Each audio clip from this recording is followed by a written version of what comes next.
Good evening, everybody. Welcome to Dil Se Dil Tak. We are live from the city of Bangalore today. Next, I would like to introduce to you who is an eminent cardiologist of Bangalore. He is a senior consultant cardiologist in NH Narayan Institute of Cardiac Sciences. He is Dr. G.G Shetty. We'll see an introduction video and also a message from him. Then we'll have a discussion with him regarding one of the issues. So let's see the video on him. Arise, awake, and do not stop until the goal is reached is quoted aptly by Swami Vivekananda for people who want to create difference in lives of people around them. Presenting to you a journey of a doctor who has traveled globally for conferences because he firmly believes that learning is a continuous process till you reach your goal. He is an avid thinker, researcher, clinician, and above all, an excellent organizer, which makes him stand out from the crowd. He is practicing cardiology since 1990 and had been trained in cardiology from some of the prestigious institutes of India like Nizam's Institute of Medical Sciences, Hyderabad, Banaras Hindu University, Varanasi, and G.B Pant Hospital, New Delhi. Meet Dr. G.G Shetty, who has performed over 6,000 cath lab procedures till date and holds their specialization in performing coronary and peripheral angioplasty, balloon valvuloplasty, and pacemaker implantation. Currently, his area of focus is doing cath lab procedures. Through radial approach and via radial route, he has done more than 500 cath lab procedures till now.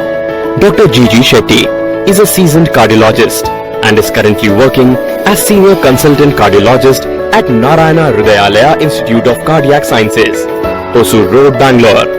Dr. Shetty pursued his MBBS from Karnataka Medical College at Hubli in 1985 and MD in General Medicine from MR Medical College, Gulbarga in 1988. In his pursuit of knowledge, Dr. Shetty completed 2 years and 7 months training as senior resident in the Department of Cardiology of Nizam's Institute of Medical Sciences for the degree of Diploma of National Board Cardiology, which was awarded by the National Board of Examination, New Delhi, post which he did his DM in Cardiology from Institute of Medical Sciences, Varanasi in 1995. He also underwent a 3-month training course in cardiac cath lab and color Doppler echocardiography at G.B Pant Hospital, New Delhi.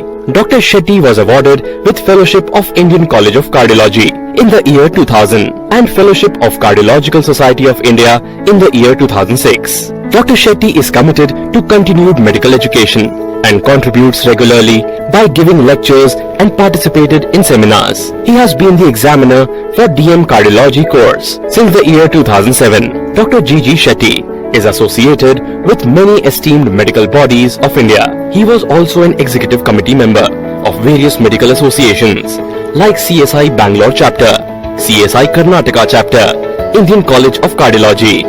Dr. G.G Shetty was secretary of CSI Bangalore chapter for the year 2005 and 6 and honorary joint secretary of CSI Karnataka chapter for the year 2006-7. He is life member of various governing medical bodies like life member of API Bangalore chapter since 1988, life member of API Central Body since 1989, life member of Medical Education Research Trust since 1990, life member of CSI Central Body since 1992, life member of Indian College of Cardiology since 1995, life member of CSI Karnataka chapter since 2002, life member of Indian Academy of Echocardiography since 2004. Dr. Shetty has worked with some reputed colleges in Karnataka such as JSS Medical College, JN Medical College and St. John's Medical College Hospital at various designations such as lecturer and assistant professor and associate professor and professor. As a senior resident, he spent some time with Nizam's Institute of Medical Sciences and IMS BHU Varanasi. He was also associated with Belhol Apollo Hospital, Dubai, UAE as specialist cardiologist. Dr. G.G Shetty is highly active in the field of clinical research since 1998 and has worked as a principal investigator in numerous trials. He has more than 30 publications in the national and international journals to his credit. To name a few are Management of Patient with Mechanical Prosthetic Heart Valve, published in Indian College of Cardiology and transcatheter closure of aorta pulmonary window using Implantzed device. Published in Journal of Catheter and Cardiovascular Intervention. Dr. G.G Shetty is recipient of numerous awards and accolades. In fact, during his tenure as Secretary of the Bangalore branch of Cardiological Society of India during 2006 and 7, the branch received the Best Branch Award, which is testimony of his excellent organizational skills.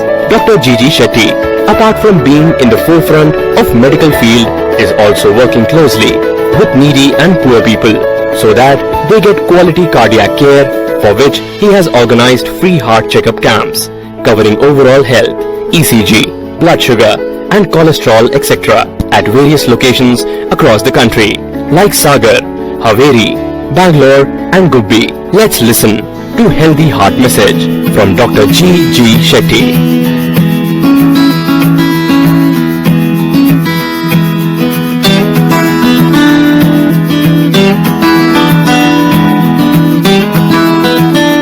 All of us know that we need to exercise regularly, and probably most of us are willing to do that also. The problem is time crunch, how to make time for doing a regular exercise. I think we should take a clue from our marketing people. Multitasking is needs to be done here also. Making exclusive time for only exercising becomes difficult. So we can combine entertainment and exercise. So we, instead of sitting and watching the TV in a couch, I would rather suggest that you have your exercise equipments in front of the TV and utilize this particular time for your entertainment, watching the TV, as well as for exercise. So make it compulsory for yourself to do this. Whenever you are watching the TV, you can do either a treadmill or a bicycle like this, or do your free hand exercises. And this can go a long way in your regular exercising yourself. Welcome, Dr. Shetty. Thank you. This is something new we saw today, that exercising and entertainment can go together. So when we probably watch the next World Cup or a cricket match, probably we can do some exercises in between. Prolonged exercise. Yes. So we have a very important question for you is that, see, we have lots of heart attacks which are happening. Yeah. But is there something we can do as a treatment immediately to save the life of the patient? Yes, the answer is yes. The immediate treatment which we give for patients with heart attacks, Dr. Muralidhar has already stressed upon the golden period, the first 6 hours. You have two options.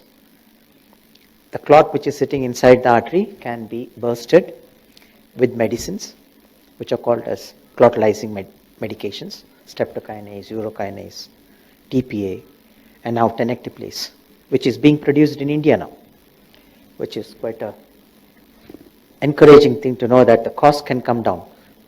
The use of these medications, which are quite expensive, which were imported before, are now being produced in India. So they can burst this crust and open up the arteries. One, this is with medications. The second one is with primary PTCA. As soon as you get into the hospital, you know that you have a heart attack. Instead of waiting to do anything else, directly take them to the cath lab, identify the block, and open it up with balloons and stents. Here we get almost instantaneous opening of the artery within about 20 minutes to 30 minutes, which can be achieved. The crux is nearing 80% of the facilities in India do not have this facility for primary PTCA. Only a few tertiary hospitals can provide this, and giving round-the-clock coverage, providing expert people who can do it safely is the issue. So where you cannot give this treatment of primary PTCA within a stipulated time, you can't, a person who comes with a heart attack in the night, you can't ask him to wait till the morning. So we have to do it immediately, and you need to have people who can do it safely. These are the two issues with primary PTCA. The second thing is tenecteplase, which is easily available medication, which I said is being now produced in India, and I hope the cost of these medications will also come down in the near future, can be used extensively to treat these patients. So I have an important question attached to that. In India, a lot of these facilities are in the center of the city or in the big cities. And sometimes the patients are transferred to ambulance from these peripheral cities and they come to the big hospitals and they don't have all the facilities over there. So during the transit time, which can be 2 hours, 3 hours, because you said the golden hour time. So do we have enough facilities for thrombolysis over there? That's another option. See, if the opening up of the artery is going to be delayed by more than 90 minutes. There's no point trying to wait for the artery to be opened by this method. Instead, what we can do is thrombolyze them first, then transfer them to a place where further treatment can be done. Okay, so we have another part of the question is that, so to prevent a heart attack, do we have enough medicines today? Like if somebody has high cholesterol, we say it's a risk factor, taking a statin, can it prevent a heart attack? Or say aspirin, people take over-the-counter medications sometimes, like aspirin is very common. So is it possible they can prevent? We have enough and more medications to prevent heart attacks.